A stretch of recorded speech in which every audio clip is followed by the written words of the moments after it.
শুভ সন্ধ্যা সুপ্রিয় শিক্ষার্থী বন্ধুরা, আশা করি তোমরা ভালো আছো, সুস্থ আছো, মঙ্গল মতো আছো। বরাবরের মতো আজকে আবারও তোমাদেরকে আমার ক্লাসে স্বাগত জানাই।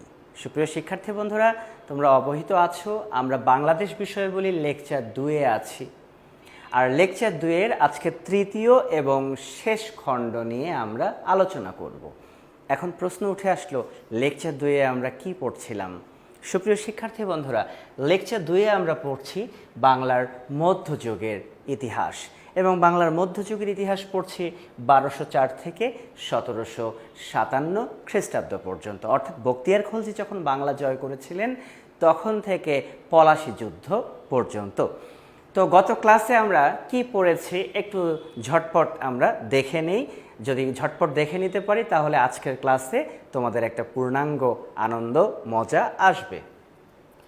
সুপ্রিয় শিক্ষার্থী বন্ধুরা, আমরা ইতিপূর্বের ক্লাসগুলোতে কিন্তু দেখেছি যে 1204 সালে বখতিয়ার খলজি বাংলা জয় করেছেন। বখতিয়ার খলজি এবং তার সেনাপতিরা কিন্তু বাংলা শাসন করেছেন। বখতিয়ারের সেনাপতি আমি বলেছি ইওয়াজ খলজি, তিনি বাংলার স্বাধীনতা ধরে রাখতে পারেননি, এবং আমরা দেখেছি 1227 খ্রিস্টাব্দে বাংলা কিন্তু পরাধীন হয়ে ওঠে, কারণ দিল্লির সুলতান বাংলা জয় করে নেয়। এবং 1227 থেকে আমরা দেখেছি 1338 খ্রিস্টাব্দ পর্যন্ত এই সময়টি কিন্তু বাংলা কি ছিল? পরাধীন ছিল। সুপ্রিয় শিক্ষার্থী বন্ধুরা, 1338 খ্রিস্টাব্দে ফখরুদ্দিন মোবারক শাহ তিনি কিন্তু সোনারগাঁয়ের স্বাধীনতার ঘোষণা করেন, মানে বাংলা আবার স্বাধীন হয়। আর এই স্বাধীনতার সাথে সাথে বাংলায় শুরু হয় কিন্তু সুলতানি শাসন। বাংলার প্রথম সুলতান বা বাংলার সালতানাতের প্রতিষ্ঠাতা ফখরুদ্দিন মোবারক শাহ। কিন্তু আমি পরিষ্কার করেছিলাম ফখরুদ্দিন মোবারক শাহ তিনি শুধুমাত্র সোনারগাঁও স্বাধীন করেছিলেন। ঠিক তার 4 বছর পরে অর্থাৎ 1342 খ্রিস্টাব্দে আমরা দেখতে পেয়েছি সুপ্রিয় শিক্ষার্থী বন্ধুরা, ইলিয়াস শাহ তিনি সোনারগাঁও ব্যতীত বাদবাকি যে অঞ্চল ছিল বাংলার তিনি সেটি স্বাধীন করেছেন। এবং ইলিয়াস শাহর সাথে আমরা দেখেছি কোনো বিবাদ কিন্তু ছিল না। কার ছিল না? আমাদের ফখরুদ্দিন মোবারক শাহর কোনো বিবাদ ছিল না। কিন্তু ফখরুদ্দিন মোবারক শাহর মৃত্যুর পরে যখন তার পুত্র ইখতিয়ার উদ্দিন গাজী ক্ষমতায় বসেছিলেন, ইলিয়াস শাহ গাজীকে আক্রমণ করে সোনারগাঁও দখল করে নেন। অর্থাৎ আমরা বলতে পারি 1352 খ্রিস্টাব্দে সমগ্র বাংলা কার দখলে চলে যায়? ইলিয়াস শাহর দখলে চলে যায়। তিনি সমগ্র বাংলাকে একত্র করেন, জনপদগুলোকে একত্র করে বাঙ্গালা নামের প্রচলন করেন, তাই তো তিনি শাহী বাঙ্গালা। এবং আমরা এটাও শিখেছি সুপ্রিয় শিক্ষার্থী বন্ধুরা যে বাংলার সালতানাতের প্রকৃত প্রতিষ্ঠাতা বলা হয় কিন্তু ইলিয়াস শাহকে। তো ফখরুদ্দিন, তারপরে ইলিয়াস শাহ, তার পুত্ররা শাসন করেছেন, বংশধরেরা শাসন করেছেন। তাদের কাছ থেকে দেখেছি গত ক্লাসে রাজা গণেশ ক্ষমতা নিয়েছিলেন, গণেশ এবং গণেশের পুত্র রাজত্ব করেছেন।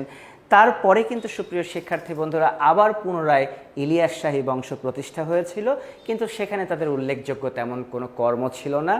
এই ইলিয়াস শাহীদেরকে হটিয়ে দিয়ে আবার ক্ষমতায় এসেছিল কৃতদাসরা, যাদের শাসন ছিল হাবশি শাসন। মাত্র 6 বছর বাংলায় হাবশি শাসন ছিল।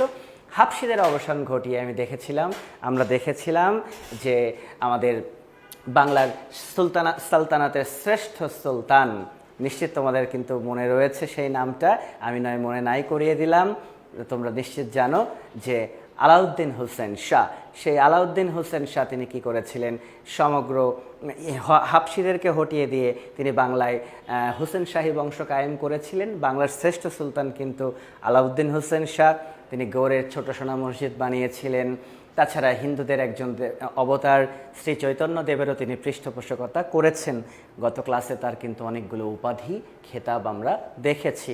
এবং তারপরে তার পুত্র নস্রত শাহ শাসন করেছেন, এবং শেষ শাসক ছিলেন মাহমুদ শাহ, যে মাহমুদ শাহকে ফরিদ মানে শেরশাহ পরাজিত করেন, বাংলা দখল করেন। কিন্তু মুঘল সম্রাট হুমায়ুন এসে কিন্তু পুনরায় আবার কি করেন? বাংলা জয় করে নেন। কিন্তু তোমরা জানো হুমায়ুন স্টে করতে পারেননি দিল্লিতে, কারণ ফরিদ শেরশাহ তিনি কি করেছিলেন? হুমায়ুনকেও হটিয়ে দিয়েছিলেন। এবং প্রায় 15 বছরের মতো এ বাংলা তথা দিল্লি শেরশাহ এবং তার বংশধরদের অধীনে ছিল। তো আমরা দেখেছি যে এই যে শেরশাহ বা ফরিদ, তাদের কাছে যখন বাংলা বা দিল্লি ছিল, তার মানে আমরা কিন্তু এক প্রকার কি ছিলাম, পরাধীনই ছিলাম। কিন্তু আমরা দেখতে পাই যে শেরশাহর বংশধরদের অবসান বা শেরশাহর বংশধররা যখন হুমায়ুন কর্তৃক বিতাড়িত হন, হুমায়ুন যখন আবার দিল্লির সিংহাসন ফিরে পান, তখন কিন্তু আবার অনেকটা বাংলা কি হয়ে ওঠে, স্বাধীন হয়ে ওঠে। সুপ্রিয় শিক্ষার্থী বন্ধুরা, আজকের পড়ার মধ্যে প্রবেশ করো। আমি তোমাদেরকে গতদিন যেখানে রেখে গিয়েছিলাম ক্লাসে, সেটি ছিল 1564 সাল। 1564 সালে বাংলা কিন্তু পূর্ণাঙ্গভাবে স্বাধীন হয়ে ওঠে। বাংলা পূর্ণাঙ্গভাবে স্বাধীন হয় কররানী বংশের হাত ধরে। কোন বংশ? কররানী বংশের হাত ধরে বাংলা পূর্ণাঙ্গভাবে কি হয়ে ওঠে, স্বাধীন হয়ে ওঠে। এবং আমাদের বাংলাতে কররানী বংশের প্রতিষ্ঠাতা যিনি ছিলেন, প্রতিষ্ঠাতার নামটা আমরা আবার একটু দেখার চেষ্টা করি। প্রতিষ্ঠাতা ছিলেন তাস খান কররানী। তাস খান কররানী। তো একটু মাথায় রাখো, আজকের ক্লাসটা একটু দীর্ঘায়িত হতে পারে, কিন্তু খুব বুঝ সহকারে আমরা পড়ব, ধরে ধরে আমরা পার্ট টু পার্ট এগোবো। তোমরা সবাই অবহিত যে বাংলা কিন্তু প্রথম স্বাধীন হয় 606 খ্রিস্টাব্দে, মনে আছে তোমাদের? যে স্বাধীনতা বাংলা হারিয়ে ফেলে 1227 খ্রিস্টাব্দে। ওকে, তারপরে তোমরা জানো বাংলা আবার স্বাধীন হয় 1338 খ্রিস্টাব্দে, এবং যে স্বাধীনতা 200 বছর আবার স্টে করেছিল, 1538 পর্যন্ত বাংলা কিন্তু আবার কি ছিল, স্বাধীন ছিল। থার্ড টাইম আমি বলতে পারি যে আনুষ্ঠানিকভাবে বাংলা আবার স্বাধীন হলো কবে? 1564 সালে। আচ্ছা, 1564 সালে বাংলা স্বাধীন হলো। তোমরা দেখতে পেয়েছো যে কররানী বংশের হাত ধরে, ঠিক আছে, প্রতিষ্ঠাতা ছিলেন মূলত তাস খান কররানী। তারা জাতিগতভাবে মূলত আফগান ছিলেন। তো যখন আমাদের তাস খান কররানী বাংলা শাসন করছিলেন, তখন দিল্লির ক্ষমতায় মুঘল যে শাসক ছিলেন, তিনি ছিলেন আকবর। আকবর, আমরা কিন্তু আকবরকে শ্রেষ্ঠ শাসক বলি, মুঘলদের আকবর দ্য গ্রেট বলে থাকি।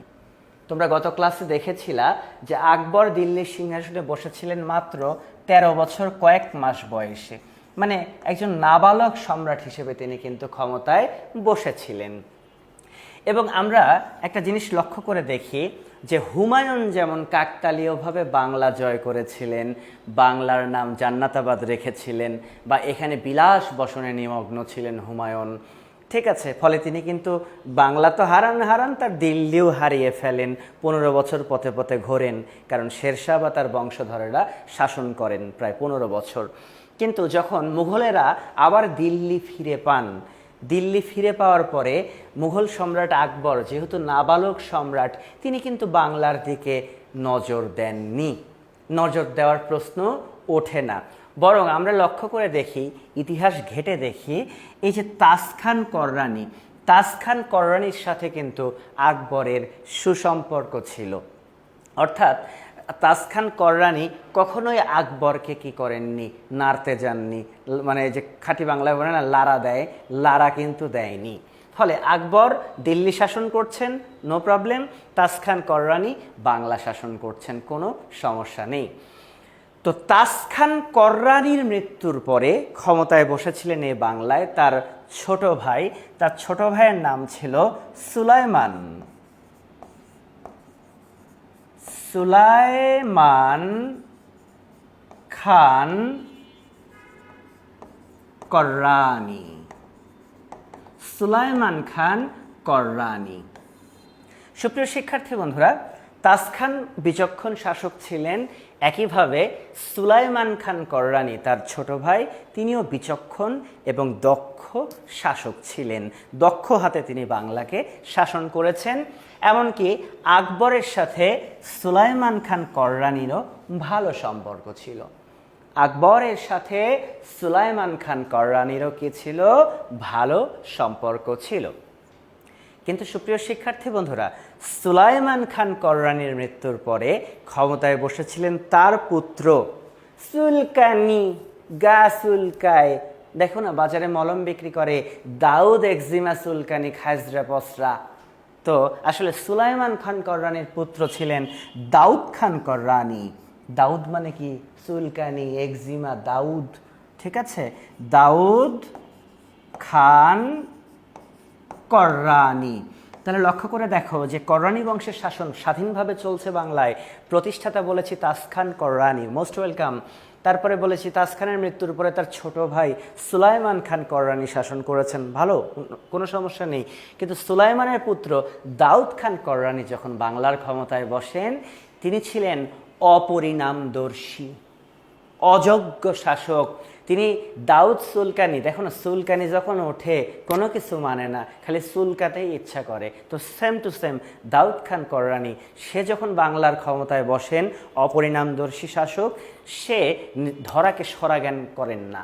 তিনি মনে করেন তিনি বিশ্বের সম্রাট, তিনি সবচেয়ে প্রতাপশালী, তিনি সবচেয়ে ক্ষমতাশালী। তিনি নিজ নামে মুদ্রা, খুতবা পাঠ, নানান কাজ করেন এবং এই নিউজ চলে যায় আকবরের কানে। কিন্তু ততদিনে নাবালক আকবর বড় হয়েছে, দুধের শিশু আকবর, মুঘল সম্রাট, বড় হয়েছে। তো আকবরের কানে যখন গেল যে বাংলার শাসক দাউদ খান কররানী খুব বেড়ে গিয়েছে, আকবর এটা ভালো চোখে নিতে পারলেন না। আকবর মোটেও এটা ভালো চোখে নিতে পারলেন না।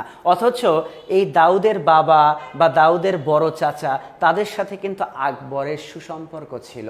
অথচ দাউদ খান তিনি এমন এমন কাজ করতে থাকলেন, আকবর ক্ষিপ্ত হয়ে উঠলেন। কার উপরে? দাউদ খানের উপরে। আকবর শুধু ক্ষিপ্ত হলেন এমনটাই কিন্তু নয়, বাংলা স্বাধীনতাও হারাতে বসেছে মনে হয়। বাংলা কি হারাতে বসেছে? হয়তোবা স্বাধীনতা হারাতে বসেছে। আসো দেখি কি হয়। সুপ্রিয় শিক্ষার্থী বন্ধুরা, সালটা ছিল 1575। 1575 সালে দিল্লির মুঘল সম্রাট আকবর তার সেনাপতি মুনিম খানকে, আকবরের সেনাপতি কে ছিলেন? মুনিম খান। আকবরের সেনাপতি মুনিম খান, সেই মুনিম খানকে নির্দেশ দিলেন। কে নির্দেশ দিলেন? আকবর নির্দেশ দিলেন যে তুমি বাংলা যাও, দাউদ খানকে কি করো? দাউদ সুলকানিকে তুমি পরাজিত করো। সুপ্রিয় শিক্ষার্থী বন্ধুরা, আমরা দেখতে পেলাম আকবর বাহিনী মুনিম খানের নেতৃত্বে, মুঘলেরা মুনিম খানের নেতৃত্বে এসে আক্রমণ করে বসলো দাউদ খান কররানীকে। ব্যাপক যুদ্ধ হলো এ বাংলায় দাউদ খান কররানীর সাথে আকবরের সেনাপতি মুনিম খানের। তোমাদের হয়তো রাগ হচ্ছে যে ভালোই তো ছিল, এই বেটা দাউদ খান কেন ঝামেলা পাকাতে গেল, কেন ঝামেলা পাকাতে গেল আকবরের সাথে, এরকমটা মনে হচ্ছে। হ্যাঁ, আমারও তাই মনে হচ্ছে। সুপ্রিয় শিক্ষার্থী বন্ধুরা, তবে দাউদ খানের একজন সেনাপতি ছিলেন, ভয়ঙ্কর সেনাপতি। সেই সেনাপতির নাম ছিল কালা পাহাড়। কি নাম? কালা পাহাড়।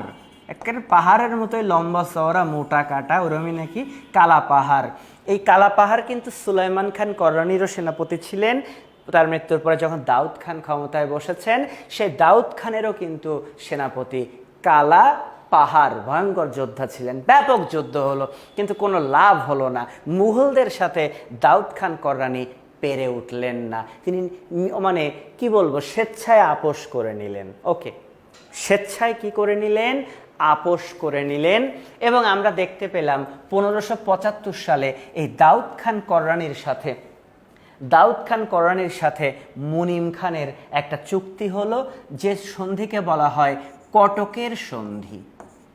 কটকের সন্ধি, যদি কখনো পরীক্ষাতে প্রশ্ন আসে কটকের সন্ধি কার কার হয়েছে, তোমরা বলবা বাংলার শাসনকর্তা দাউদ খান কররানীর সাথে মুঘলদের সেনাপতি মুনিম খানের হয়েছে।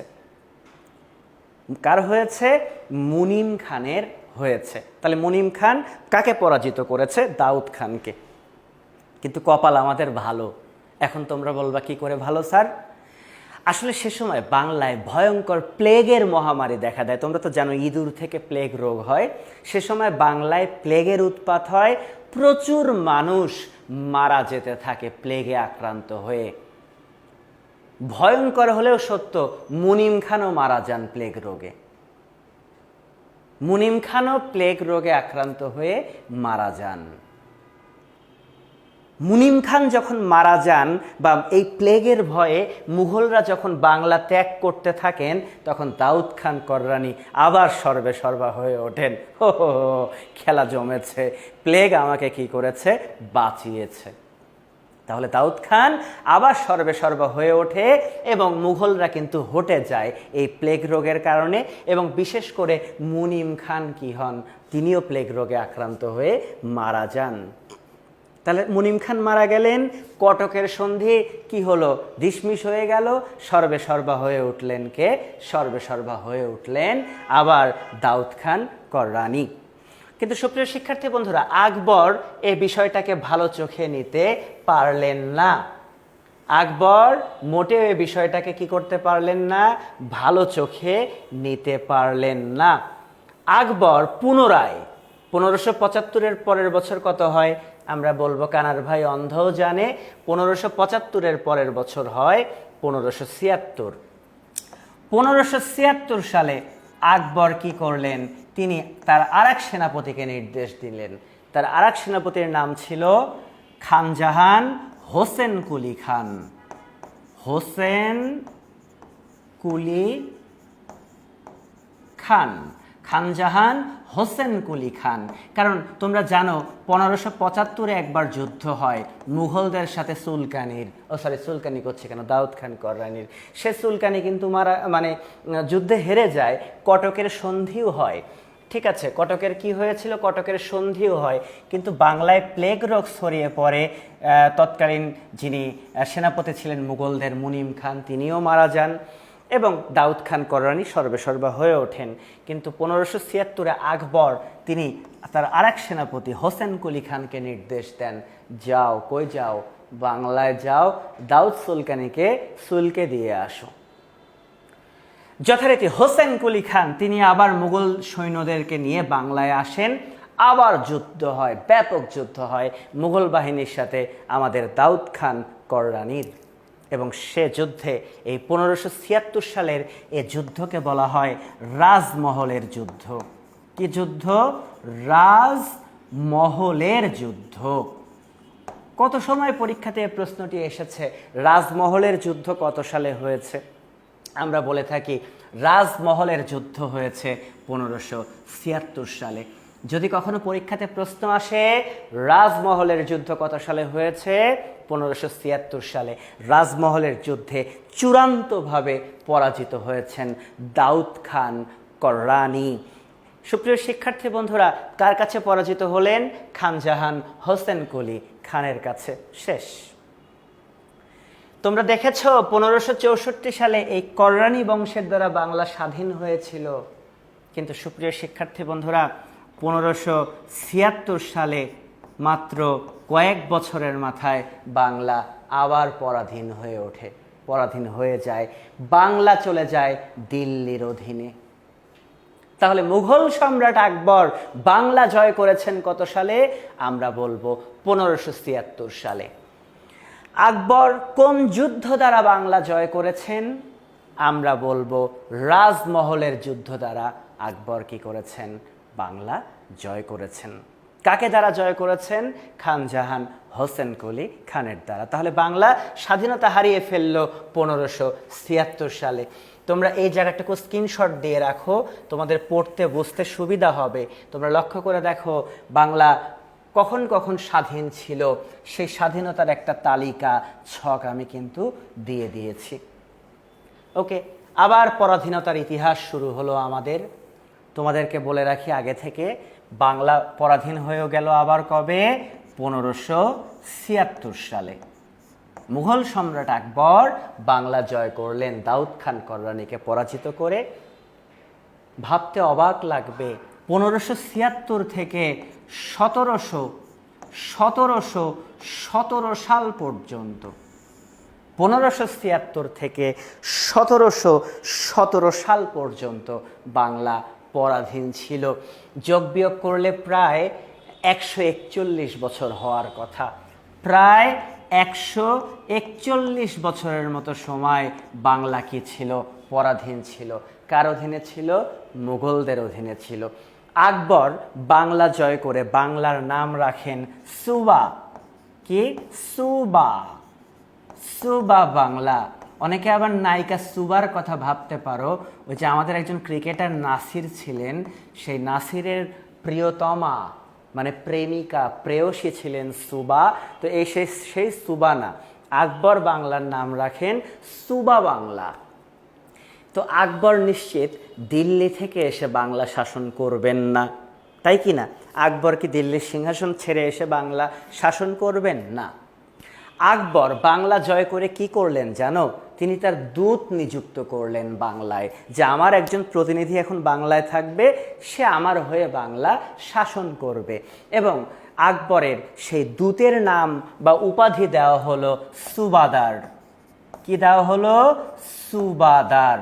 তাহলে যদি কখনো পরীক্ষায় প্রশ্ন হয় বাংলায় সুবাদারি শাসন চালু হয়েছে কত সাল থেকে, তোমরা উত্তর করবে 1576 সাল থেকে।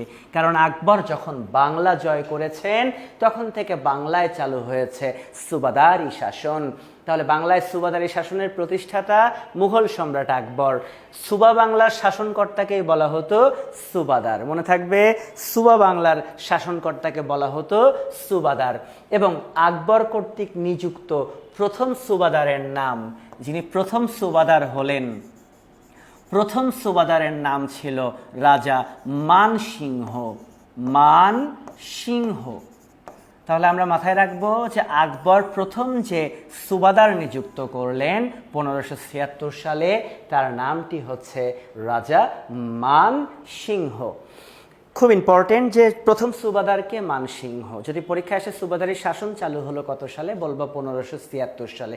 কোন মুঘল সম্রাট বাংলা জয় করলেন? আকবর। কত সালে? 1576 সালে। প্রশ্ন হতে পারে কোন যুদ্ধের মধ্য দিয়ে তিনি বাংলা জয় করেছেন? আমরা বলবো রাজমহলের যুদ্ধের মধ্য দিয়ে তিনি বাংলা জয় করেছেন। এবং তোমরা দেখতে পেয়েছো 141 বছর কিন্তু এখন আমরা পরাধীন থাকব। এই সময়টা বাংলা থাকবে সুবাদারদের অধীনে, মুঘল সম্রাটদের দূতের অধীনে থাকবে বাংলা।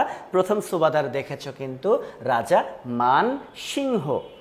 সুপ্রিয় শিক্ষার্থী বন্ধুরা, বাংলায় চালু হলো সুবাদারি শাসন। যদি কখনো তোমাকে কোনোদিন কোনো ভাইবা বোর্ডে প্রশ্ন করে যে যখন বাংলায় সুবাদারি শাসন চলেছে 141 বছর, আসলে কি বাংলা তখন স্বাধীন ছিল? তোমরা বলবা না স্যার, বাংলা তো তখন স্বাধীন ছিল না, বাংলা তখন দিল্লির একটি প্রদেশে পরিণত হয়ে গিয়েছিল। মুঘল সম্রাট তার দূত নিযুক্ত করে বাংলা শাসন করতেন। যদি বলে প্রথম সুবাদার কে হয়েছিলেন, তোমরা বলবা মানসিংহ। সুপ্রিয় শিক্ষার্থী বন্ধুরা, এবার তাকাও, সুবাদার বাংলা শাসন করছেন, নো প্রবলেম, কিন্তু হ্যাঁ অনেক বড় প্রবলেম। এখন তোমরা বলবা কি প্রবলেম, কি সমস্যা? আমি তোমাদেরকে বলতে চাই সুপ্রিয় শিক্ষার্থী বন্ধুরা, সুবাদাররা যখন বাংলা শাসন করছিলেন তারা বাংলায় খুব একটা সুবিধা করে উঠতে পারছিলেন না। এক কথায় মুঘলরা বাংলায় সুবিধা করে উঠতে পারছেন না। কেন সুবিধা করে উঠতে পারছেন না? তার মূল কারণ ছিল বাংলায় এ সময় বার ভূঁইয়ারা ছিলেন। কারা ছিলেন? বার ভূঁইয়ারা ছিলেন। সুপ্রিয় শিক্ষার্থী বন্ধুরা, মাথায় রাখতে হবে বার ভূঁইয়া তারা কারা। খুব সহজ ভাষায় বলতে গেলে বার ভূঁইয়ারা ছিলেন বাংলার এক প্রকার স্বাধীন জমিদার। অনেকে বলেন আচ্ছা স্যার, বার ভূঁইয়ার সংখ্যা কি 12? না, একাধিক। আসলে একাধিক বোঝাতে এখানে বার ভূঁইয়া কথাটি ব্যবহার করা হয়েছে। বার ভূঁইয়া 12 জন এমন না, অনেক ছিলেন, কিন্তু আসলে বার ভূঁইয়া নামে তাদের ডাকা হতো। বার ভূঁইয়া কারা? বাংলার এক প্রকার স্বাধীন জমিদার, যারা কোনোভাবেই মুঘলদের শাসন, সুবাদারদের শাসন মানছিলেন না। ফলে মুঘলরা বাংলা জয় করলেন ঠিক আছে, কিন্তু বাংলা জয় করে তারা খুব একটা সুবিধা করতে পারছিলেন না। কাদের কারণে? বার ভূঁইয়াদের কারণে। বার ভূঁইয়াদের নেতা ছিলেন মূলত ঈশা খাঁ। কে ছিলেন? ঈশা খাঁ। বার ভূঁইয়াদের নেতা ছিলেন মূলত ঈশা খাঁ। সুপ্রিয় শিক্ষার্থী বন্ধুরা, তোমরা খুব ভালো করে জানো যে ঈশা খাঁ তিনি ছিলেন সোনারগাঁয়ের জমিদার। কোন অঞ্চলের জমিদার? তিনি ছিলেন মূলত সোনারগাঁয়ের জমিদার। তাহলে বার ভূঁইয়াদের নেতা আমরা কাকে বলছি? নেতা বলছি কিন্তু ঈশা খাঁকে। তো জানো, একটা গল্প বলি তোমাদের। ঈশা খাঁর একজন সুন্দরী স্ত্রী ছিল। ঈশা খাঁর একজন কি ছিল? ঈশা খাঁর একজন সুন্দরী স্ত্রী ছিল। আসলে যাদের সুন্দরী স্ত্রী আছে বা সুন্দরী গার্লফ্রেন্ড আছে, দেখা যায় আমরা একটু আদর করে ডাকি, সোনা আমার, কি সোনা আমার, ময়না আমার, জান আমার, পাখি, টিয়া, আত্মা, কত নামে ডাকি। আবার হেনকালের ছেলে মেয়ে তোমরা বলো বাবু বাবু, বাবু কেমন আছো, বাবু খেয়েছো, এই যে কথাগুলো তোমরা বলো। তো আমাদের ঈশা খাঁর একজন স্ত্রী ছিলেন, আরও থাকতে পারে, মানে সবচেয়ে সুন্দরী, হ্যাঁ সবচেয়ে সুন্দরী স্ত্রী ছিলেন সোনা বিবি। কি নাম? সোনা বিবি। ঈশা খাঁ ভালোবেসে খালি ডাকতেন ও সোনা, ও ময়না, সোনা বিবি। তো হয়েছিল কি জানো, এই সোনা বিবির নামে মূলত ঈশা খাঁ সোনারগাঁয়ের নামকরণ করেছিলেন। আসলে সোনারগাঁয়ের পূর্ব নামটা কিন্তু সুবর্ণগ্রাম। কি গ্রাম? সুবর্ণগ্রাম। সোনারগাঁয়ের পূর্ব নামটা কিন্তু সুবর্ণগ্রাম। তো এই সুবর্ণগ্রামকে আসলে সোনা বিবির নামে ঈশা খাঁ তার স্ত্রীর নামে সোনারগাঁও করেছিলেন। বিভিন্ন সময় পরীক্ষাতে কিন্তু এই প্রশ্নটি এসেছে, সোনারগাঁয়ের পূর্ব নামটি কি? আমরা বলেছি সোনারগাঁয়ের পূর্ব নাম সুবর্ণগ্রাম। ঈশা খাঁ বার ভূঁইয়াদের নেতা, তিনি এই জায়গার নাম রাখেন তার স্ত্রী সোনা বিবির নামে সোনারগাঁও। Okay fine. তো এখন প্রশ্ন হচ্ছে, তাহলে দেখো বন্ধুরা, যে মুঘলরা বাংলা জয় করেছে, বাংলায় সুবাদারি শাসন কায়েম হয়েছে, সব ঠিক আছে, কিন্তু সুবাদাররা সুবিধা করতে পারছে না। কাদের কারণে পারছে না? এই যে এই বার ভূঁইয়াদের কারণে পারছে না। এবং সুবাদারদের সাথে সব সময় যুদ্ধ লেগে থাকতো বার ভূঁইয়াদের। ঈশা খাঁ অন্যতম। ঈশা খাঁর মৃত্যুর পরে বার ভূঁইয়াদের নেতা হয়েছিলেন কিন্তু মুসা খাঁ। এবং তোমরা ঢাকা বিশ্ববিদ্যালয়ে যদি বেড়াতে যাও, অনেকে দেখেওছ, ঢাকা বিশ্ববিদ্যালয়ে মুসা খাঁ মসজিদ রয়েছে এবং মুসা খাঁর কবরও রয়েছে কিন্তু ঢাকা বিশ্ববিদ্যালয়ের মধ্যে। তো ঈশা খাঁ পরবর্তী সময়ে বার ভূঁইয়াদের নেতা কে হয়েছেন? মুসা খাঁ হয়েছেন। রাজা প্রতাপাদিত্য, কেদার রায়, ঠিক আছে, রাজা প্রতাপাদিত্য, কেদার রায়, ঈশা খাঁ, মুসা খাঁ, এনারা মূলত ছিলেন বার ভূঁইয়াদের অন্যতম নেতা। ঠিক আছে, আবারও বলবো, ঈশা খাঁ, মুসা খাঁ, রাজা প্রতাপাদিত্য, কেদার রায়, এক্সেট্রা এক্সেট্রা। তো সুপ্রিয় শিক্ষার্থী বন্ধুরা, আমরা মাথায় রাখবো যে সুবাদারি শাসন চলছে বাংলায়, কিন্তু সুবাদাররা সুবিধা করতে পারছে না। কাদের জন্য? বার ভূঁইয়াদের জন্য। স্যালুট জানাই বার ভূঁইয়াদের। তার মানে বার ভূঁইয়ারা কি আমাদের স্বাধীনতা আবার ফিরিয়ে আনবে? হ্যাঁ, বার ভূঁইয়ারা চেষ্টা করছে, মুঘলদের সাথে তারা অনবরত লড়াই করছে, আবার বাংলাকে কি করবার জন্য?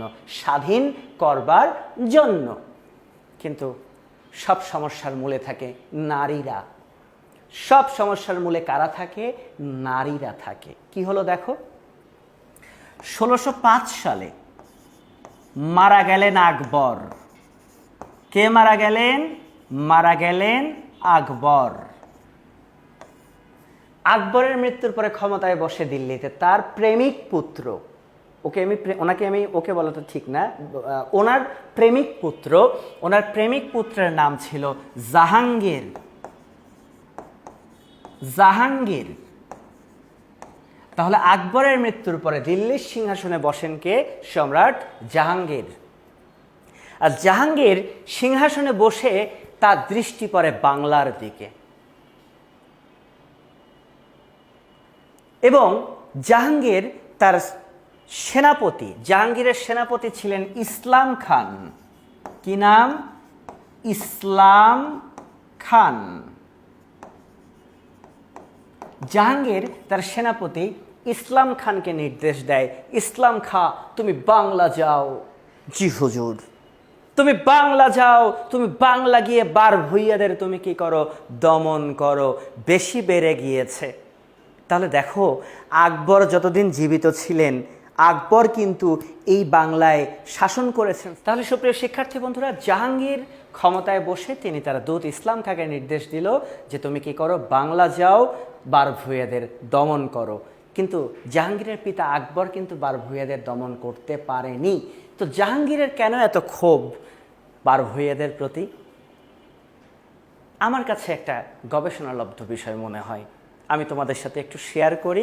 ক্লাসের ফাঁকে গল্পটা শুনলে তোমাদের ভালো লাগবে, মনের মধ্যে প্রেম কি হবে, উজ্জীবিত হবে। কি হবে? প্রেম উজ্জীবিত হবে। তো শোনো তাহলে বিষয়টা কেমন। বিষয়টা এমন যে জাহাঙ্গীর যখন খুবই ছোট, তাহলে জাহাঙ্গীরের পিতা আকবর, তো আকবর যখন মুঘল সম্রাট তখন পারস্য থেকে, পারস্য মানে তো বোঝো আজকের ইরান, পারস্য মানে আজকের ইরান। তো হয়েছে কি, পারস্য থেকে এক ভদ্রলোক চাকরির উদ্দেশ্যে দিল্লিতে আসেন।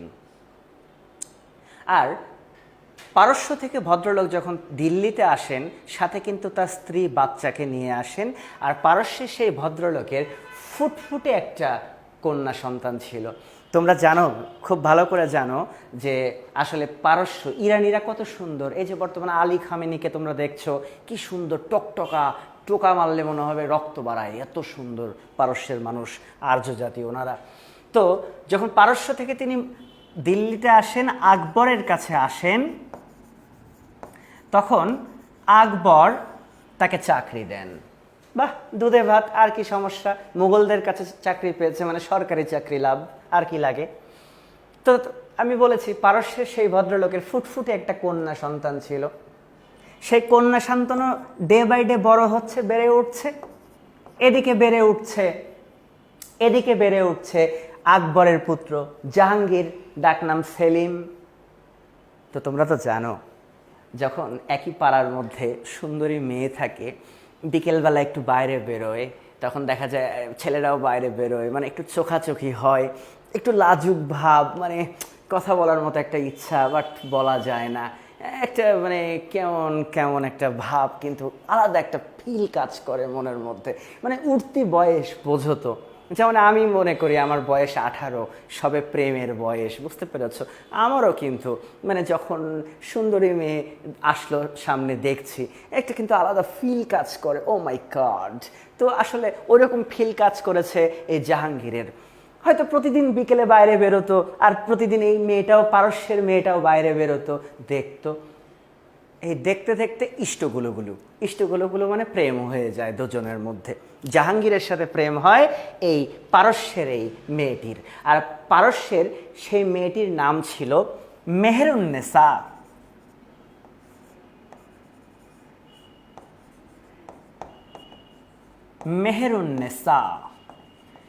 তাহলে মেহেরুন্নেসার সাথে জাহাঙ্গীরের প্রেম হয়, কঠিন প্রেম, দুর্বার প্রেম। তো তারা যখন যুবক যুবতীতে পরিণত হয়ে যায়, কিন্তু সম্রাট আকবর এই প্রেমটা মেনে নেয় না। আকবর এই প্রেম মেনে নেয় না। এখন তোমরা বলতে পারো কেন মেনে নিল না আকবর? আমার কাছে দুটো কারণ মনে হয়। একটা কারণ হচ্ছে এই মেয়েটার বাবা আকবরের কর্মচারী, সে কারণেও আকবর মেনে নাও নিতে পারে। আরেকটা কারণ মনে হয় যে আকবরের একটা নীতি ছিল, রাজপুত নীতি। এটা আমি তোমাদেরকে ভারত ইতিহাসে পড়াবো। অর্থাৎ আকবর হিন্দু মেয়েকে বিয়ে করেছেন এবং তিনি তার ছেলেদেরকেও হিন্দু মেয়ের সাথে বিয়ে দেবেন। কিন্তু এই মেহেরুন্নেসা, সে তো হিন্দু না, সে তো মুসলিম। তাহলে হয়তোবা এ দুটো কারণে আকবর কোনোভাবেই চাচ্ছে না কার বিয়ে, মানে ছেলে জাহাঙ্গীর মেহেরুন্নেসাকে বিয়ে করুক। তখন আকবর ভিলেনি করেন। আকবর কি করেন? আকবর ভিলেনি করেন। কেমন ভিলেনি? আকবর তার কর্মচারীর মেয়ে মেহেরুন্নেসা, এত সুন্দরী মেয়ে বাবা, ফুটফুটে মেয়ে, আমারই বলতেই কেমন একটা ফিল কাজ করে। হ্যাঁ, এই সুন্দরী মেয়ে মেহেরুন্নেসাকে আকবর তিনি বাংলার এক বার ভূঁইয়ার সাথে বিয়ে দিয়ে দেন। বাংলার এক বার ভূঁইয়ার সাথে বিয়ে দিয়ে দেন। তাহলে আকবর কি মহামাল? সে চিন্তা করলো এই মেয়েকে আমি বাংলা পাঠায় দেই, বার ভূঁইয়ার সাথে বিয়ে দেই। বার ভূঁইয়ার সাথে বিয়ে দিলে আকবর চিন্তা করলো হয়তো বার ভূঁইয়াটা আকবরের কবজায় আসবে। আবার আরেকটা চিন্তা করলেন আকবর যে কোথায় দিল্লি কোথায় বাংলা, এই মেয়েটাকে বাংলায় পাঠায় দিলে আমার ছেলের মাথা ঠিক হয়ে যাবে। Out of side out of mind. আরে হৃদয় ভেঙে চুরমার হয়ে গেল, খানচুর হয়ে গেল জাহাঙ্গীরের। মেহেরুন্নেসার বিয়ে হলো বাংলায়, পেল না জাহাঙ্গীর মেহেরুন্নেসাকে। কিন্তু মনে রেখো, প্রেম যদি সত্যি হয়, মনে যদি সত্যি প্রেম থাকে, প্রেমিকা যেখানেই যাক না কেন একদিন না একদিন তোমার কাছে ফিরবেই ফিরবে। এবং ১৬০৫ সাল, আবার ব্যাক করি, ১৬০৫ সালে যখন মারা গেলেন, কে মারা গেলেন? জাহাঙ্গীর মারা গেলেন। ওহো, কি বলছি, জাহাঙ্গীর মারা যাবে কেন? আকবর। আকবর যখন মারা গেলেন, জাহাঙ্গীর এবার ক্ষমতায় বসেই তার দূত, তার সেনাপতি ইসলাম খাঁকে নির্দেশ দিলেন, বাংলা যাও, বার ভূঁইয়াদের দমন করো। কারণ জাহাঙ্গীরের বার ভূঁইয়াদের উপর কি লেভেলের রাগ থাকার কথা, কারণ ওই বার ভূঁইয়ার কোনো এক বার ভূঁইয়ার সাথেই তার প্রেমিকার কি হয়েছে, বিয়ে হয়েছে। এটা এটা এটা আমার মনেও কিন্তু এরকম আসতে পারে। আজকে যদি আমার হাতে ক্ষমতা থাকতো, তাহলে আমার প্রেমিকার যার সাথে বিয়ে হয়েছে আমি আমার সেনাপতিকে নির্দেশ দিতাম, যাও ওরে আগে মারো। তো যে কথা সেই কাজ। আমরা দেখতে পেলাম ইসলাম খাঁ প্রেমের শপথ নিয়ে, প্রেমের কসম নিয়ে সে সৈন্যবাহিনী নিয়ে চলে এলো বাংলায়।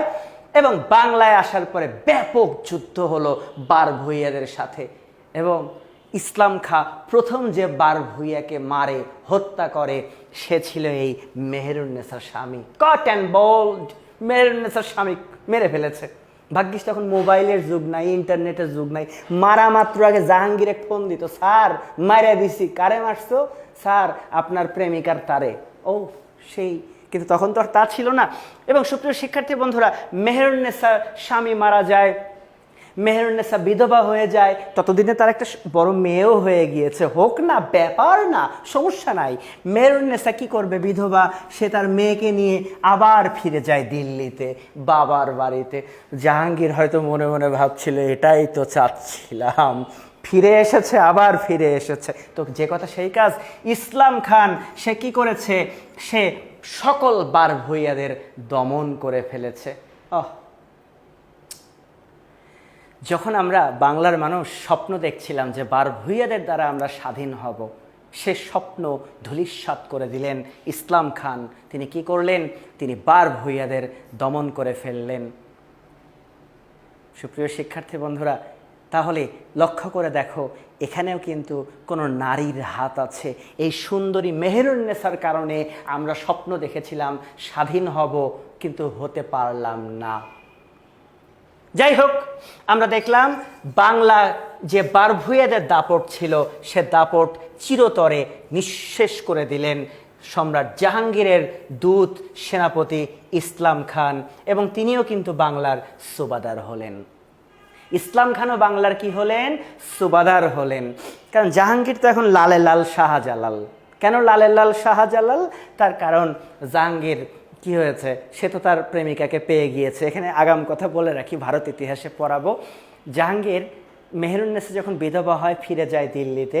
দিল্লি ফিরে যাওয়ার 4 বছর পরে, দিল্লি ফিরে যাওয়ার 4 বছর পরে এই মেহেরুন্নেসাকে বিয়ে করে জাহাঙ্গীর। দেখেছো প্রেম?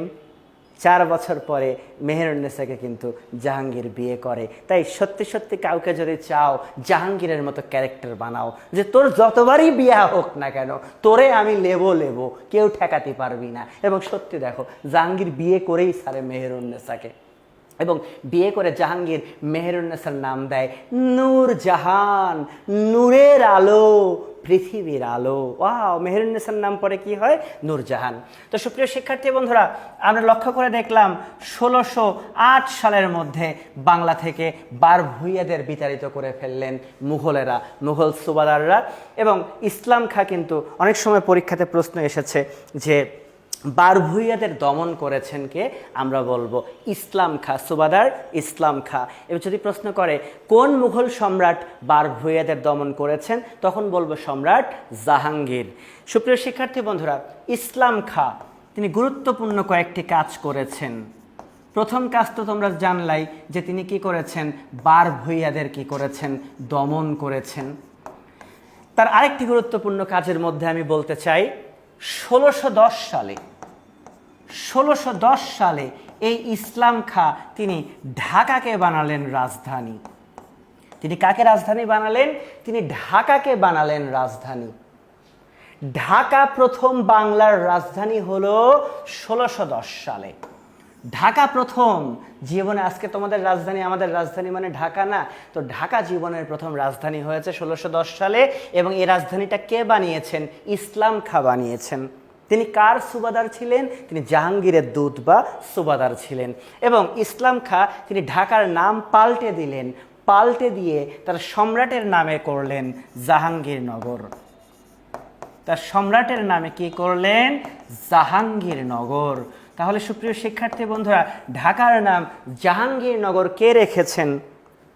আমরা বলতে পারি ঢাকার নাম জাহাঙ্গীরনগর রেখেছেন ইসলাম খান। মনে থাকবে, ঢাকার নাম জাহাঙ্গীরনগর কে রেখেছেন? আমরা বলবো ইসলাম খান রেখেছেন। এবং ঢাকাতে যে দোলাই খাল, কি খাল? দোলাই খাল। কেউ আবার ধোলাই মনে করো না, মানে পেটন মনে করো না, দোলাই খাল। সেই ঢাকার দোলাই খালও খনন করেছেন ইসলাম খান। তার থেকে পরীক্ষাতে প্রশ্ন আসে, যদি প্রশ্ন হয় বারভূইয়াদের দমন করেছেন কে? আমরা বলবো ইসলাম খান। ঢাকাকে রাজধানী বানিয়েছেন কে? ইসলাম খান। ঢাকা কত সালে রাজধানী হয়েছে? আমরা বলবো 1610 সালে। ঢাকার পূর্ব নাম কি? আমরা বলবো জাহাঙ্গীরনগর, যেটি ইসলাম খান করেছিলেন। আবার যদি প্রশ্ন হয় দোলাই খাল খনন করেছেন কে? তাও কিন্তু আমরা বলবো ইসলাম খান। সুপ্রিয় শিক্ষার্থী বন্ধুরা, তাহলে আমরা কিন্তু সুবাদারি শাসনে আছি। তোমরা কি মূল ট্র্যাকে আছো? একটু তাকাও। তোমরা জানো 1576 সাল থেকে বাংলায় সুবাদারি শাসন চালু হয়েছে, যেটি চলবে 1717 পর্যন্ত, অর্থাৎ 141 বছর কিন্তু সুবাদারি শাসন চলবে। এবং আমি তোমাদেরকে পরিষ্কার করেছি যে প্রথম সুবাদার কে ছিলেন? মানসিংহ ছিলেন। আমরা তারপর আরেকজন সুবাদারকে চিনলাম, ইসলাম খানকে চিনলাম, যিনি কিন্তু বারভূইয়াদের কি করেছেন? দমন করেছেন। আকবরের সময় বারভূইয়াদের উৎপাত ছিল, কিন্তু আকবরের প্রেমিক পুত্র জাহাঙ্গীর দেখো কি করে দিল, সানডে মানডে কলাস করে দিল, অর্থাৎ বারভূইয়াদের দমন করে দিল। এবং কাকে দিয়ে দিল? ইসলাম খানকে দিয়ে করে দিল।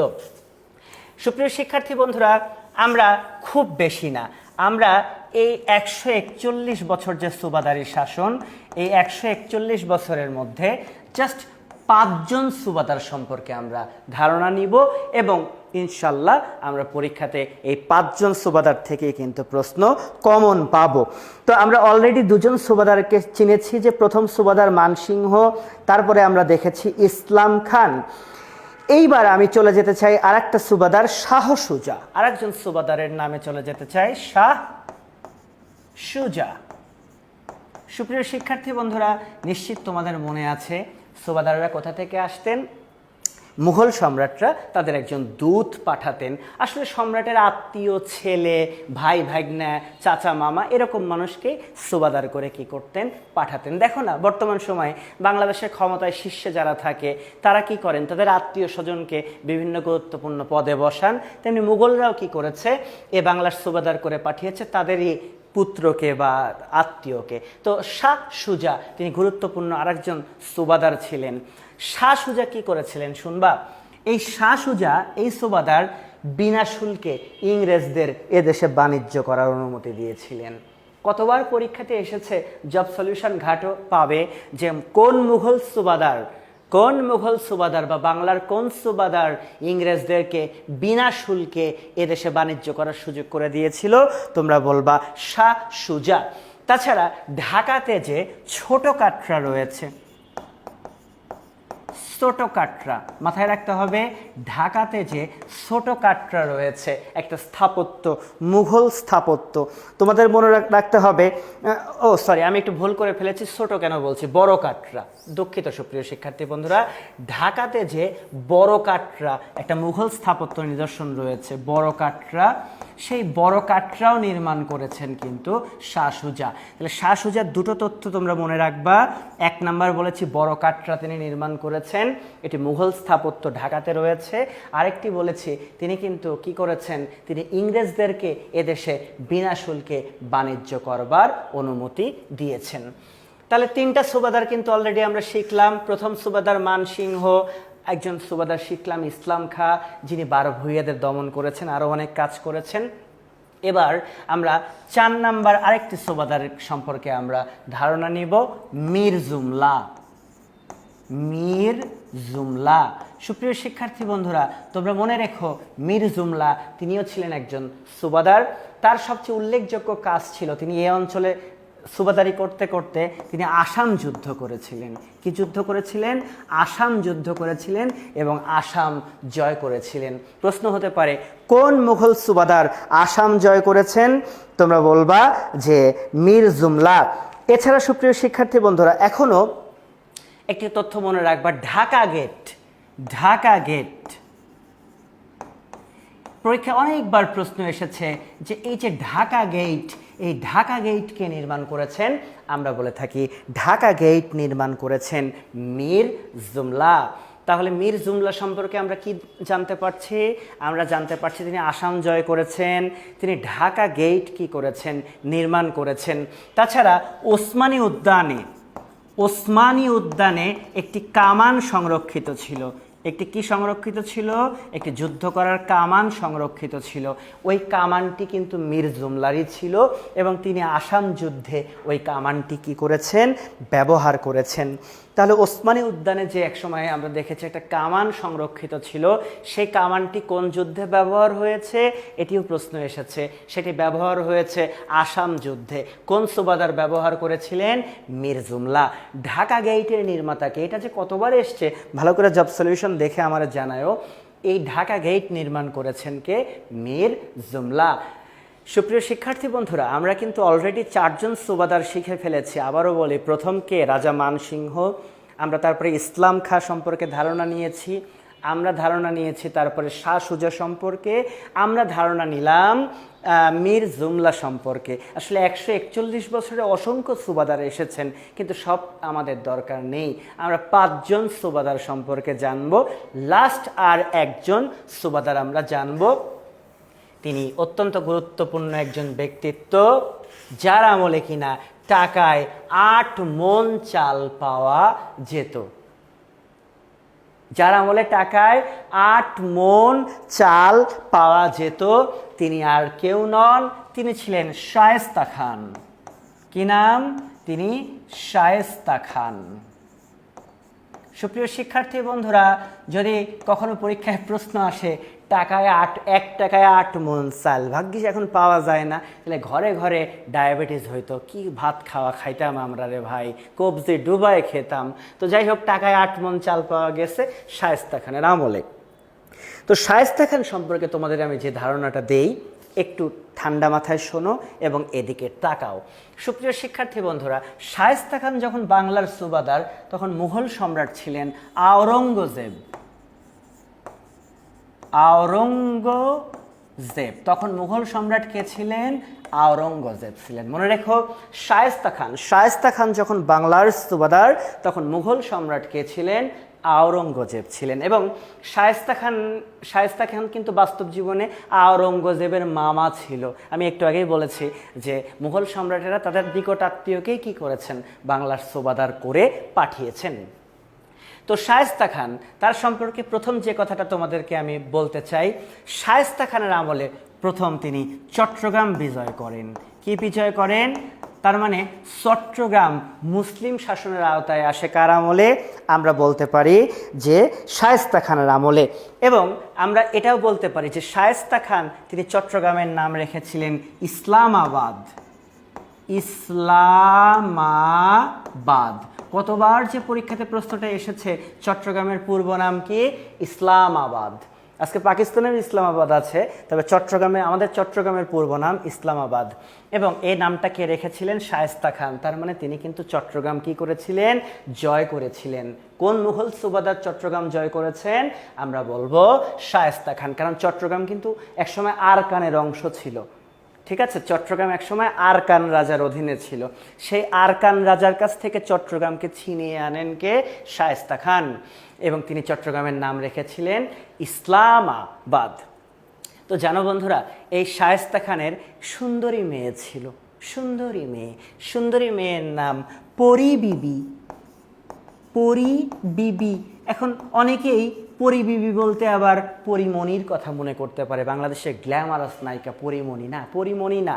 এই পরীমণি যেমন গ্ল্যামারাস, তেমনি শায়েস্তা খানের মেয়ে পরী বিবিও তাহলে তেমনই গ্ল্যামারাস ছিলেন, আরও হয়তো বেশি ছিল, বলা যায় না। তো শায়েস্তা খানের মেয়ে পরী বিবি খুব আদরের মেয়ে। তো হয়েছিল কি জানো, এই পরী বিবির সাথে আওরঙ্গজেবের ছেলে যুবরাজ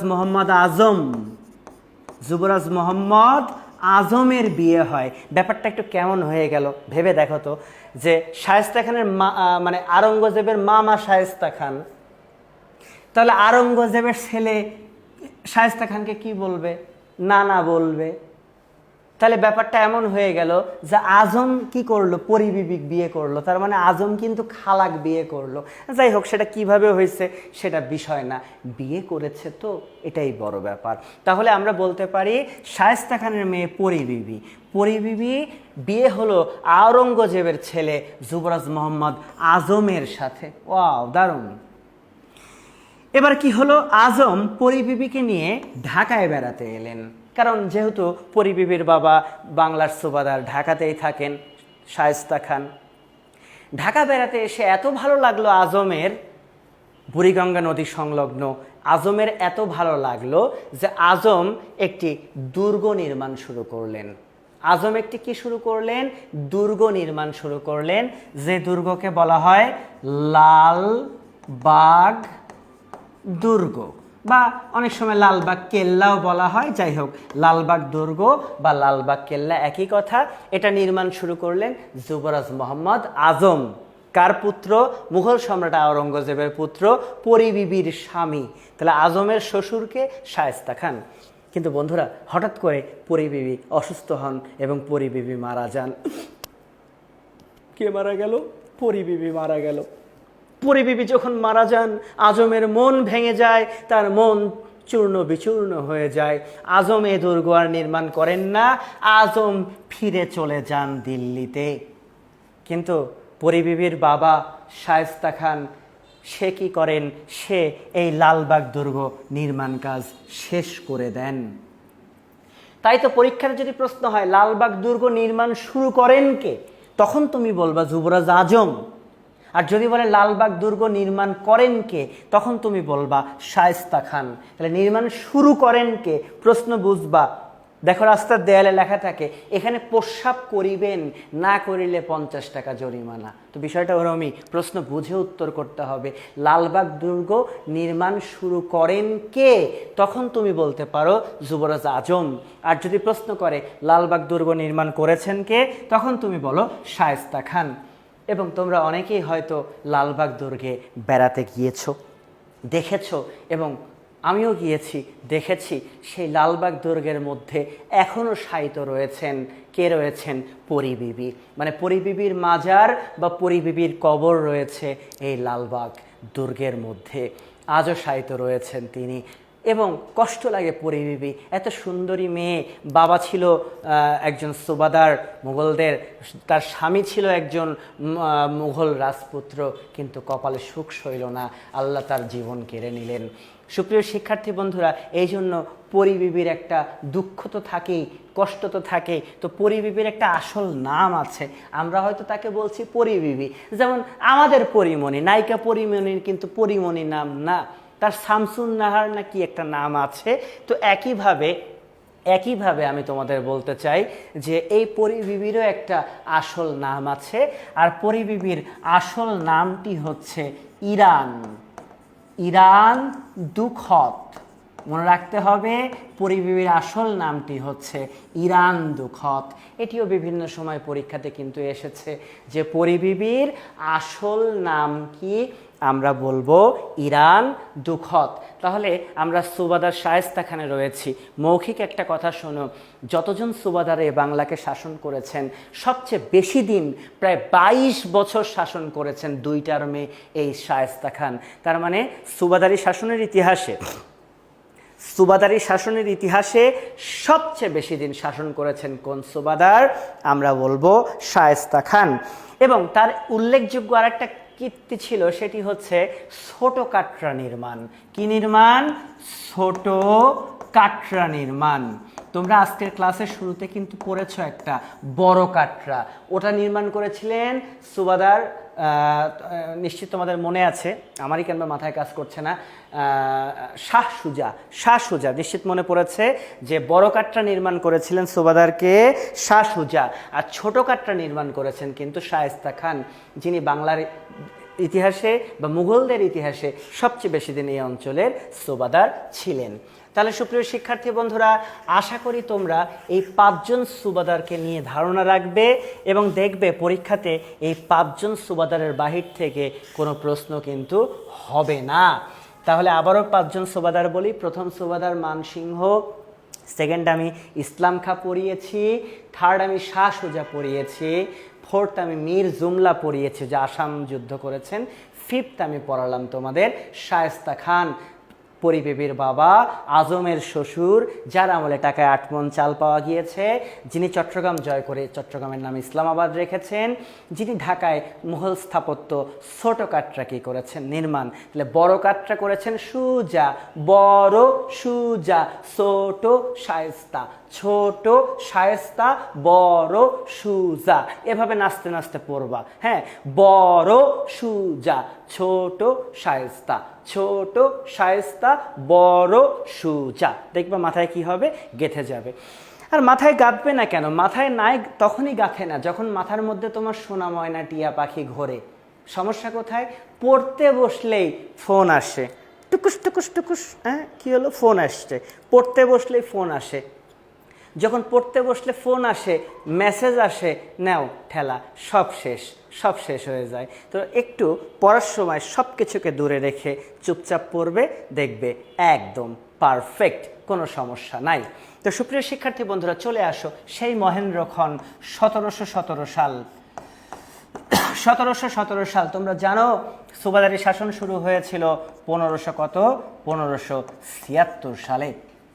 তোমরা জানো 141 বছরের সময় কি চলেছে, 141 বছরের মতো সময় সুবাদারি শাসন চলেছে। তো এই সুবাদারি শাসনের শেষ সুবাদার যিনি ছিলেন, তিনি ছিলেন মুর্শিদ কুলি খান। তিনি ছিলেন মুর্শিদ কুলি খান। তোমরা মনে রেখো যে সুবাদার কে ছিলেন, শেষ সুবাদার ছিলেন মুঘলদের মুর্শিদ কুলি খান। এখানে একটা গল্প আছে, গল্পটা কি জানো? এর আগে যতজন সুবাদার হয়েছেন তারা সবাই কিন্তু ওই দিল্লি থেকে এসেছেন, কিন্তু এর ব্যতিক্রম ঘটেছিল মুর্শিদ কুলি খানের আমলে। মুর্শিদ কুলি খান কিন্তু দিল্লির মানুষ নন। আসলে আওরঙ্গজেবের মৃত্যুর পরে মুঘলরা অনেকটা দুর্বল হয়ে পড়ে, তাদের বাংলার দিকে নজর রাখা কঠিন হয়ে ওঠে। ফলে এ বাংলারই একজন মানুষকে মুঘলরা কি করেছিল, সুবাদার করেছিল, মুর্শিদ কুলি খান। কিন্তু হে মুর্শিদ আমায় রক্ষা করো, সত্যি সত্যি মুর্শিদ আমাকে রক্ষা করে ফেলেছে। সুপ্রিয় শিক্ষার্থী বন্ধুরা, মুঘল শাসকেরা যখন দুর্বল হয়ে পড়েন তখন এই শেষ সুবাদার মুর্শিদ কুলি খান তিনি 1717 সালে মুঘলদের কাছ থেকে বাংলাকে স্বাধীন করে। তালি দাও, তালি! কেন তালি? বাংলা আবার কি হলো? বাংলা আবার স্বাধীন হলো। 141 বছর পরে মুর্শিদ কুলি খান তিনি কি করেছেন? ঝোপ বুঝে কোপ মেরে দিয়েছেন। তিনি দিল্লির কাছ থেকে বাংলাকে কি করেছেন? স্বাধীন করেছেন। এবং এই মুর্শিদ কুলি খান তিনি বাংলায় চালু করলেন স্বাধীন নবাবী শাসন। তিনি চালু করলেন বাংলায় স্বাধীন নবাবী শাসন। পরীক্ষায় প্রশ্ন হতে পারে বাংলায় নবাবী শাসনের প্রতিষ্ঠাতা কে? সুপ্রিয় শিক্ষার্থী বন্ধুরা, আমরা বলে বসবো বাংলায় নবাবী শাসনের প্রতিষ্ঠাতা হচ্ছেন মুর্শিদ কুলি খান। যদি পরীক্ষাতে প্রশ্ন হয় বাংলায় নবাবী শাসন চালু হয়েছে কত সালে, আমরা বলবো 1717 সালে। বাংলায় নবাবী শাসন চালু হয়েছে কত সালে? 1717 সালে। তাহলে বাংলার প্রথম নবাব মুর্শিদ কুলি খান। সুপ্রিয় শিক্ষার্থী বন্ধুরা, তাহলে আমরা দেখলাম বাংলায় নবাবী শাসনের প্রতিষ্ঠাতা মুর্শিদ কুলি খান, যিনি বাংলা থেকে মুঘল শাসন বিতরণ করেন এবং তিনি বাংলার নবাবী শাসন প্রতিষ্ঠা করেন স্বাধীন নবাবী 1717 সালে। তো যেটি বলছিলাম যে মুর্শিদ কুলি খানের জীবনের উল্লেখযোগ্য দুটি কাজের মধ্যে প্রথম কাজটি হচ্ছে ঢাকা কিন্তু মুঘল সুবাদারদের রাজধানী ছিল, বাট মুর্শিদ কুলি খান ঢাকা থেকে রাজধানী নিয়ে চলে যান মুর্শিদাবাদে। কোথায় নিয়ে চলে যান? মুর্শিদাবাদ। পরীক্ষায় অনেকবার প্রশ্ন এসেছে ঢাকা থেকে রাজধানী মুর্শিদাবাদে কে নিয়েছেন? হে মুর্শিদ আমায় রক্ষা করো, আমার মুর্শিদ কুলি খান। ঢাকা থেকে রাজধানী মুর্শিদাবাদে কে নিয়ে চলে গিয়েছেন? আমরা বলবো ঢাকা থেকে রাজধানী মুর্শিদাবাদে নিয়ে চলে গিয়েছেন মুর্শিদ কুলি খান। ওকে, তাহলে এখন কিন্তু বাংলার রাজধানী চলে গেল কোথায়? মুর্শিদাবাদে। তিনি আরেকটি গুরুত্বপূর্ণ কাজ করেছেন, সেটি হচ্ছে তিনি ভূমি রাজস্ব ব্যাপারে ভূমি রাজস্ব সংস্কারের উদ্দেশ্যে মালজামিনী এই মালজামিনী ব্যবস্থার প্রবর্তন করেছেন কিন্তু মুর্শিদ কুলি খান। যদি পরীক্ষাতে প্রশ্ন হয় মালজামিনী ব্যবস্থা কার, তোমরা বলবে মুর্শিদ কুলি খানের। মালজামিনী ব্যবস্থা কার সাথে জড়িত? তোমরা বলবে ভূমি রাজস্ব ব্যবস্থার সাথে জড়িত। তাহলে ঢাকা থেকে রাজধানী মুর্শিদাবাদে কে নিলেন?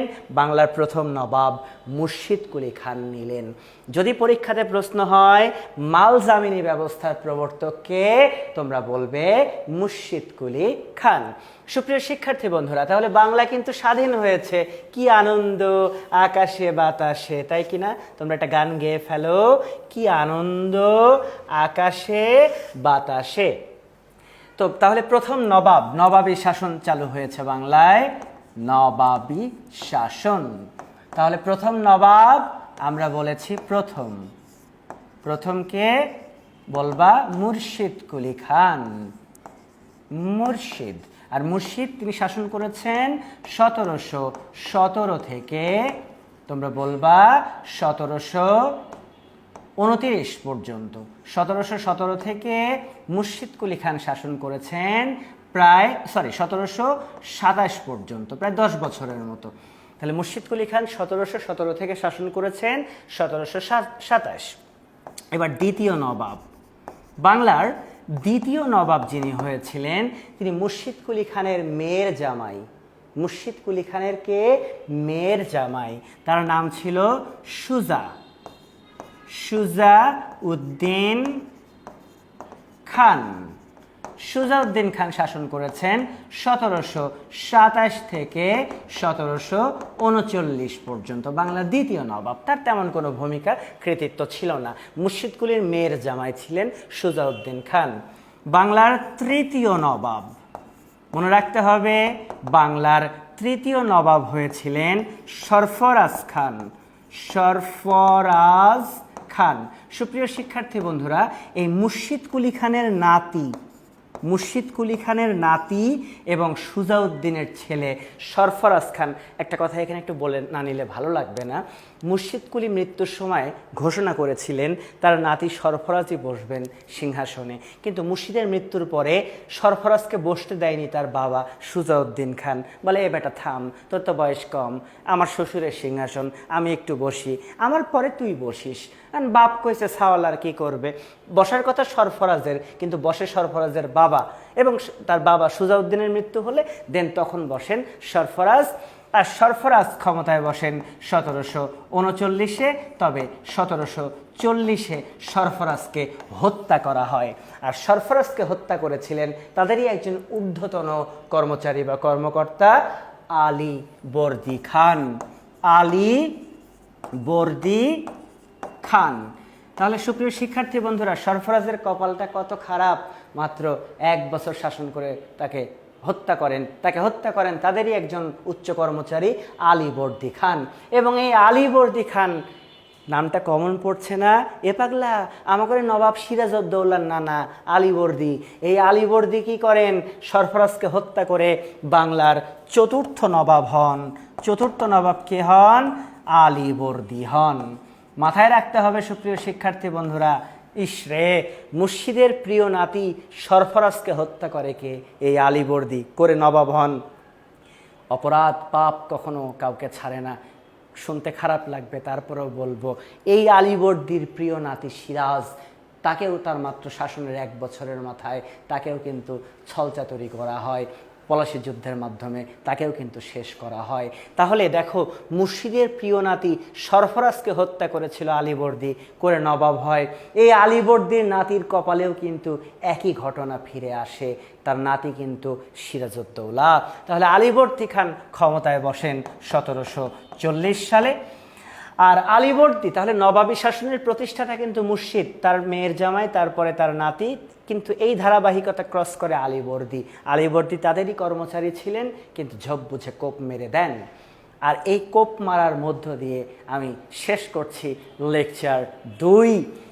লেকচার 3-এ আমরা আলীবর্দী থেকে কিভাবে সিরাজউদ্দৌলা, কিভাবে পলাশী যুদ্ধ, কিভাবে বক্সারের যুদ্ধ, কিভাবে এদেশের ক্ষমতায় ইংরেজরা আসে, ইংরেজ শাসনামল, লেকচার 3-এ আমরা আলোচনা করব। ক্লাস তোমাদের কেমন লেগেছে তোমরা কমেন্ট করে আমাকে জানাবে। কোনো প্রশ্ন যদি থেকে থাকে প্রশ্ন করবে। আর সবচেয়ে বড় ব্যাপার, ক্লাসটা তোমরা একবার নয়, চাইলে শতবার, 1000 কোটি বার করতে পারবে। দেখে শুনে বুঝে করবে, ক্লাস করবে, ক্লাস নোটগুলো করবে। ক্লাস নোট অত্যন্ত গুরুত্বপূর্ণ তোমাদের জন্য। এবং আমি বিশ্বাস করি যে আমি সেই শশাঙ্ক থেকে প্রায় পলাশী যুদ্ধ পর্যন্ত চলে এসেছি। একদম ধারাবাহিকভাবে তোমরা ইতিহাস জেনেছ। এবং আমি এও বিশ্বাস করি এভাবে আমরা প্রফেসর ডক্টর মোহাম্মদ ইউনূস পর্যন্ত চলে আসব। ভালো থেকো তোমরা। দেখা হবে পরবর্তী ক্লাস লেকচার 3-এ বাংলার আধুনিক যুগের ইতিহাসে। খোদা হাফেজ।